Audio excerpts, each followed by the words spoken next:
They laughed when she inherited a broken-down gas station in the middle of nowhere. But beneath the shattered glass and peeling paint lay something no one expected. What if the place your father abandoned was actually the one place he used to protect you? Sophie Luther stared at the worn folder in her hands, trying to process the words she'd just heard. The lawyer's office, tucked inside a quiet building in downtown Detroit, felt colder than it should have. Maybe because her two brothers were already chuckling behind her back. Figures Dad would leave you a gas station. All trashed, muttered Darren, the eldest. You are the dreamer. Sophie didn't respond. She just kept flipping through the papers. Legal documents, a black and white photo of a rundown station, and a hand-signed note that read, "To Sophie, hope you make something of it." Her hands tightened slightly. She hadn't seen her father since she was 9. Just fragments remained. His army boots by the door, the smell of gasoline on his jacket, the way he used to sing Johnny Cash under his breath. Then one day he was gone. Over the years, she tried to reach out. Letters, a few phone calls, all unanswered. Now, decades later, he was dead. And this broken piece of asphalt in the middle of nowhere was her inheritance. Her brothers walked away with checks, substantial ones. Clean, quick, and unceremonious. But she got a rotting patch of highway with a collapsed roof and graffiti on the pumps. It didn't seem fair. Later that night, Sophie sat at her kitchen table with her 14-year-old son Tyler. Bills were stacked near the microwave. Her coffee had gone cold, and the folder lay open between them. "You going to check it out?" Tyler asked, pushing his cereal bowl aside. Sophie sighed. "I should probably just sell it. Scrap value, maybe." The lawyer said it's not even zoned properly. Tyler leaned closer, his brown eyes serious. "But you always said Grandpa might have had his reasons, right? What if there's more to it?" She didn't answer right away. Maybe it was naive. But something in that grainy photo, it didn't just look old. It looked like it had stories. She looked at her son and smiled. "Okay, road trip." 2 days later, Sophie's compact SUV rolled into the heat-struck silence of a 2-lane highway, somewhere between Amarillo and the Oklahoma border. Her daughter Emily slept in the back seat, clutching a pink travel pillow, while Tyler stared out the window, counting trucks. The GPS pinged, and they turned off onto a cracked side road. 5 miles later, there it was, or what was left of it. The canopy was caved in, the pumps half buried in wind-blown dust. Windows were smashed. The sign out front was so faded the letters had almost vanished. "Luther's Pit Stop," it once said, but now she could barely recognize the letters. Sophie parked and got out. She stepped over shattered glass and weeds, pushing open the squeaky office door. Inside, there were broken counters, a dead vending machine, and someone had spray-painted "Get Out" across the wall in red letters. Tyler stepped in behind her. "This is kind of awesome." Sophie raised an eyebrow. "You're easily impressed." But she had to admit the structure was bigger than she expected.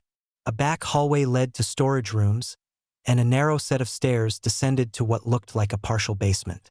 The roof needed replacing, but the steel bones of the place were solid. Still, it wasn't livable. So they drove a few minutes up the road and found a roadside inn with a flickering neon sign that read Creekside Motor Lodge. The clerk at the desk was a man in his late 30s with a shaved head, quiet eyes, and a name tag that read Philip. When Sophie mentioned she'd just inherited a property down the road, his gaze sharpened. "You mean Luther's old place?" She hesitated. "Yeah, my father was Alan Luther." Philip studied her for a moment, then nodded slowly. "He was a good man. Haven't seen him in a few years, though. Used to come by late at night, drink coffee out of a thermos, listen to the radio." Sophie's throat tightened. "He never talked to us. Not since I was a kid." Philip just said, "Some people carry more ghosts than they can fit in a house," then handed her the room key. That night, Sophie lay awake, staring at the motel ceiling fan as it ticked in slow, uneven rhythm. Alan had left. He hadn't written, but he'd left her the station. Why? The next morning, Sophie returned with Tyler and Emily, this time with gloves, garbage bags, and a small toolkit. They started clearing the debris, broken glass, empty bottles, torn insulation. Tyler found a rusted coin-op air pump. Emily swept the corner shelf.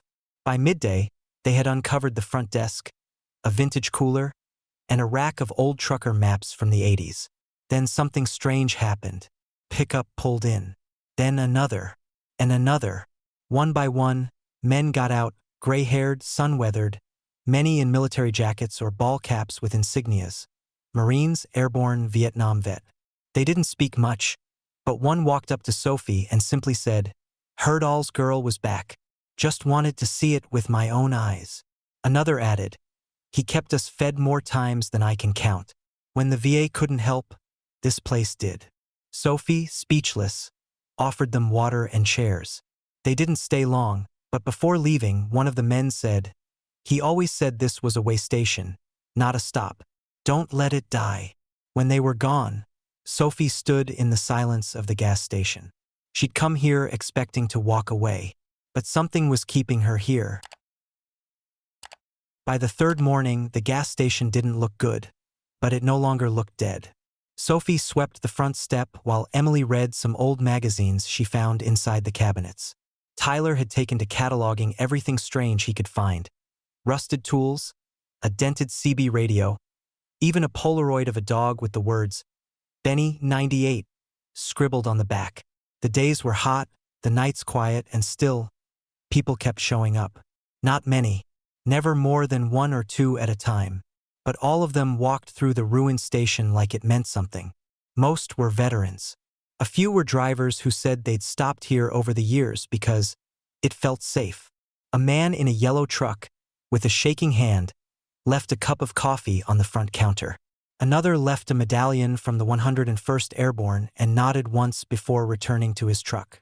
Sophie didn't know what to make of it. Her father had never told her anything. No letters, no voicemails, no apologies, only silence. And yet, these men, total strangers, spoke of him as if he had been a shelter in the storm. Late that afternoon, Sophie was cleaning behind the back office when she noticed something strange. A row of heavy wooden boards stacked awkwardly against the wall. She started to pull them aside and noticed the faint outline of a door behind them. No knob, just an uneven seam and an iron hinge nearly rusted solid. She called Tyler over.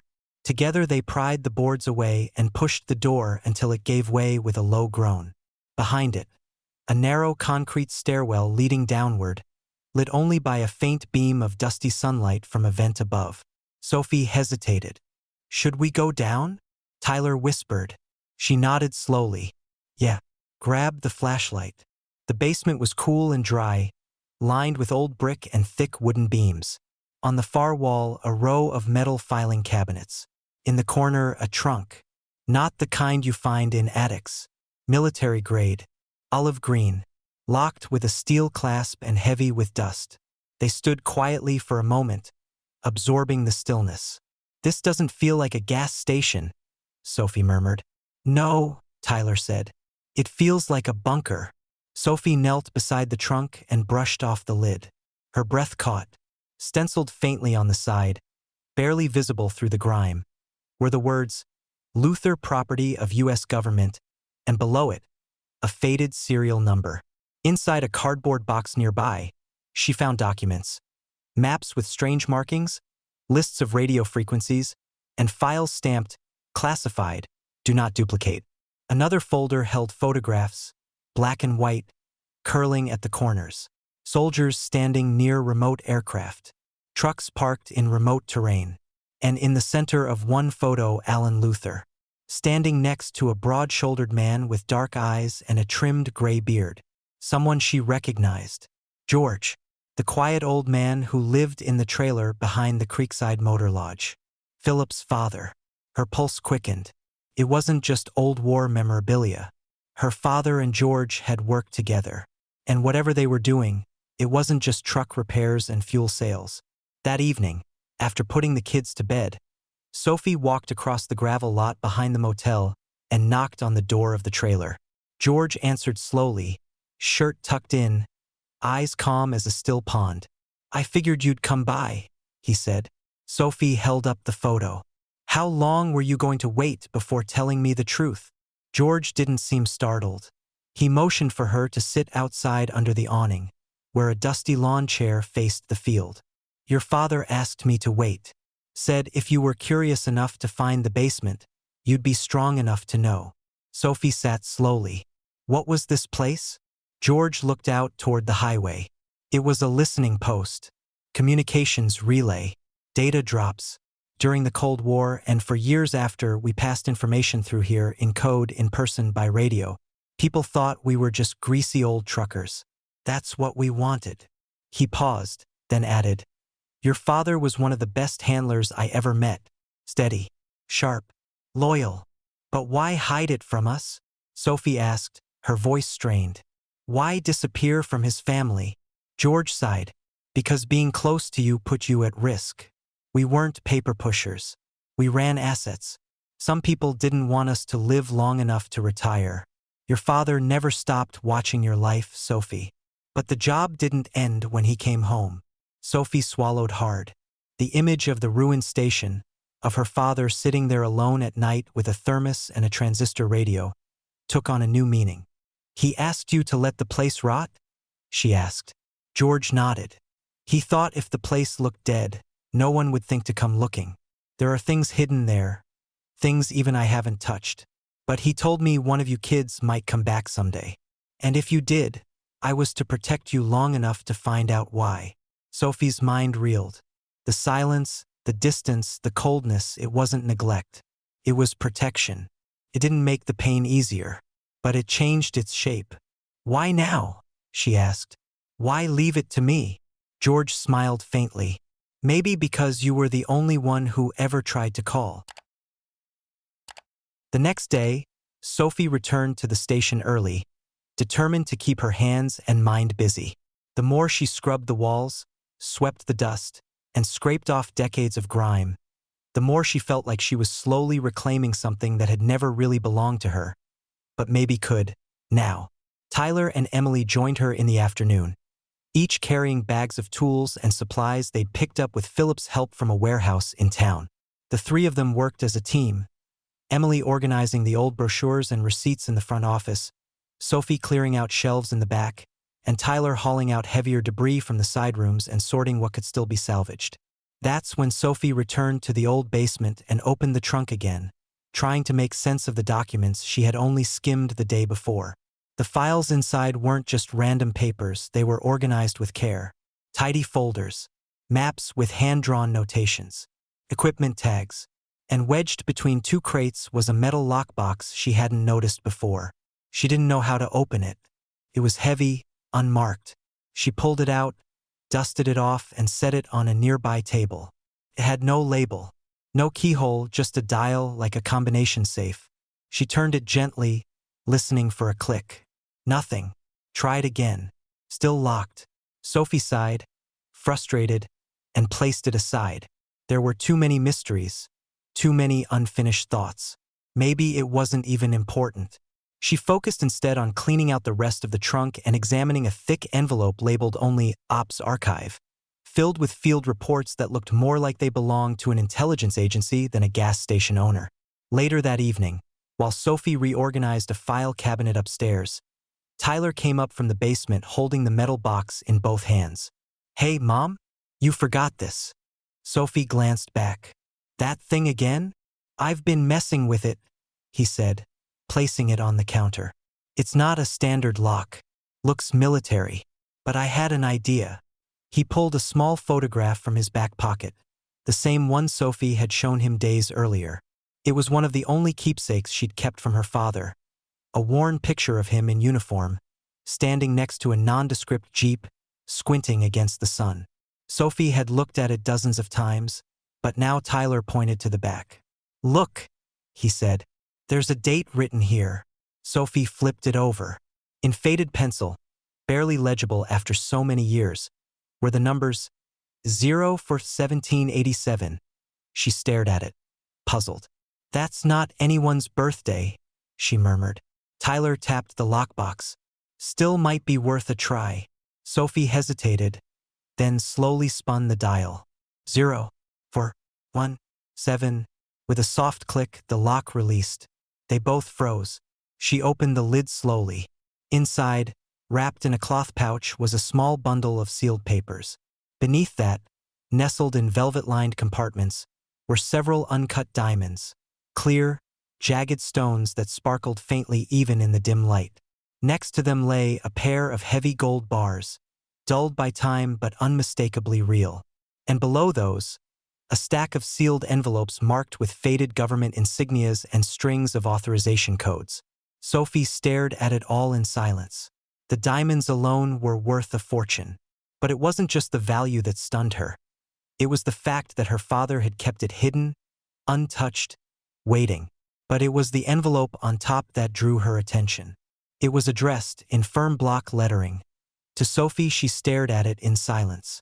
Tyler stepped back, sensing that this wasn't his moment. "I'll check on Emily," he said quietly. Sophie nodded, unable to speak. She sat down at the counter and opened the letter with shaking hands. "My Sophie, if you're reading this, it means I'm gone. And you were brave enough to find what I left behind. I hope that somehow you'll understand why I did things the way I did. I never stopped loving you. Never stopped watching over you. Every step you took, school, your wedding, your children, I was there in the quiet. But I couldn't be near. I couldn't risk what I knew coming back to hurt you or your brothers. This station was never just a job. It was part of a network, quiet work done by quiet people. We moved information, protected people, cleaned up what others left behind. It may not sound noble, but it saved lives. The gold and assets you found, these are rewards from successful missions. Bonuses never claimed. Payment not in dollars, but in discretion. I held on to them because I believed someone in our family would one day do something honest with it. You were the one who called, the one who tried, and that's why I left this to you. What happens next is yours to decide. But if you choose to carry this forward, make it a place where people still feel safe. A place where those who are forgotten can stop, rest, and be remembered. I love you more than words can say. Dad." Sophie folded the letter and held it against her chest, her eyes wet but steady. Her father hadn't vanished out of coldness. He had sacrificed his presence to protect them from shadows they would never fully see. And now, in the light of this broken building, he had given her a choice. Not an obligation, a legacy. That night, Sophie called George. He arrived just after sundown, arms crossed, posture relaxed as always. The air around the station was cooler than usual, the kind of quiet that made old memories feel close. Sophie met him at the doorway and handed him two things: a sealed government envelope from the lockbox and the photograph. He took his time with both. First, the envelope. He slid a pocket knife under the flap and carefully unfolded the contents, scanning the faded typeface. A low whistle escaped his lips. "I'll be damned," he muttered. He kept the whole inventory. "So it's real?" Sophie asked, arms folded, watching him closely. George nodded, eyes still on the paper. "Very real. These were payments from ops. When the government couldn't pay in dollars because they couldn't admit the mission even happened, they paid like this. Gold, bonds, diamonds. Only a handful of handlers ever got to collect. Your dad must have kept it all hidden right here. In a lockbox under dust and mold," Sophie said, almost laughing. "Trust no one," George replied. "That was the rule." She looked at him. "He trusted you." George's gaze softened. "He trusted you, Sophie. More than you know." Sophie reached into her pocket and pulled out the photo. She placed it gently in George's hands. "What about this?" April 17th, 1987. It was written on the back. It opened the lock. George studied the image for a long time before answering. "I remember this day," he said, his voice lower now. "That was a mission. One of the big ones." "Where?" Sophie asked. He exhaled slowly. "Sofia, capital of Bulgaria. We were deep in it, cross-border intel exchange, dangerous extraction, no backup. Your father coordinated the whole operation. Cool under pressure. Got everyone out safe." Sophie stared at the photo again. "Sofia?" George looked at her. "He told me once if he ever had a daughter, he'd name her after that city." said it was the first time in years he felt hope. Something about that place reminded him there was still light in the world. That's why you're Sophie. She blinked. He never told me that. He never told anyone, George said gently. But he wrote it down. Sophie was quiet for a while, staring at the worn beams overhead, as if seeing them for the first time. Then she smiled faintly and gestured toward the back of the room. He wanted this place to mean something again. George nodded. And it still can. But not if you're doing it alone. I won't be. The next morning, Sophie met Tyler and Emily in the front room, sunlight pouring through the repaired window. We're rebuilding, she told them. Not just fixing up a building. We're turning it into what Grandpa always meant it to be. Tyler grinned. So, we're open for business? Sophie nodded. Not just fuel. Help. Rest. A place where no one's forgotten. Emily reached for the new station logbook and began scribbling names of visitors they'd met. Curtis, Reggie, the man with the flag. Sophie stood at the threshold of the office, the air buzzing with quiet movement behind her. The past had finally spoken, and now it was her turn to answer. The next few weeks passed like chapters of a life being rewritten. Sophie woke up each day with dirt under her nails and paint in her hair. She'd never managed a renovation before, but something about rebuilding this place felt natural, personal, like she was repairing more than wood and wires, like she was repairing history. George showed up daily, tools in hand and stories in his back pocket. He never over-explained, never hovered, just guided her when she hit a wall, both figuratively and literally. Tyler helped replace broken lights. Emily designed a new sign using old stencils and bold, hopeful colors. The cracked fuel pumps were hauled away. A new awning was welded into place. Inside, they scrubbed away years of grime, revealing walls that still held echoes of voices from decades past. And through it all, veterans continued to arrive. Some brought tools. Others brought donations. A few just stood in silence, tears in their eyes, taking in the fact that All Station was alive again. Sophie began setting aside a corner of the main room, a memory wall. She hung her father's photo, the same one from the trunk, standing beside George in uniform. Beside it, a small case holding the folded flag, the dog tag she found with the key, and a handwritten sign that read, "If you knew Alan Luther, this place is for you." She didn't announce the project, didn't post online, and yet, the word spread. One afternoon, as she was painting the doorframe, a silver SUV pulled up. Darren stepped out first, in a dress shirt and sunglasses. Then Scott, her younger brother, still in gym clothes, clearly unsure why they'd come. Sophie met them outside. Darren looked around. "You really did all this?" She nodded. "It's not finished, but it's working." Scott wandered toward the lot. This place was a dump in the pictures. "I know." Darren frowned. "So, the stories? The money? Is that true?" Sophie didn't answer right away. She led them inside. She didn't have to say a word. The moment they stepped into the renovated front room, saw the photos, the flag, the archive wall with decades of names, they understood. Their father hadn't abandoned them. He had protected them, at a cost. Darren's jaw tightened. Why didn't he ever say anything? "Because it wasn't safe," Sophie said softly. "He was still watching. George told me. He kept track of all of us. He just couldn't risk being close." Scott stepped up to the wall, running a finger along a black and white photo of Alan with two men she didn't recognize. "They never teach this part of service, do they?" he said quietly. "What it costs." Sophie didn't cry. She'd done her mourning.